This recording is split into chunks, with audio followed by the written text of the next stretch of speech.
അസ്സലാമു അലൈക്കും വറഹ്മത്തുള്ളാഹി വബറകാത്തു. പ്രകാശം, നൂർ, പ്രകാശം സ്വപ്നം കണ്ടാൽ എന്തായിരിക്കും ഇതിൻ്റെ വ്യാഖ്യാനം? പ്രകാശം എന്ന് പറയുമ്പോൾ എങ്ങനെയുള്ള പ്രകാശം ആവട്ടോ? പ്രകാശം കണ്ടാൽ, സ്വപ്നം കണ്ടാൽ എന്തായിരിക്കും അതിൻ്റെ വ്യാഖ്യാനം? നല്ലൊരു വ്യാഖ്യാനമാണ് ഇതിനെ കുറിച്ചിട്ട് മഹാന്മാർ പറയുന്നത്.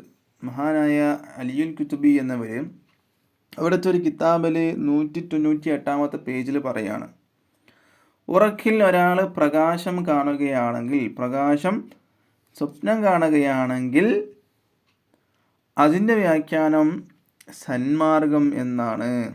അതിൻ്റെ വ്യാഖ്യാനം സന്മാർഗം എന്നാണ് എന്താകുന്നത് ഇവിടെ പറയുന്നത്.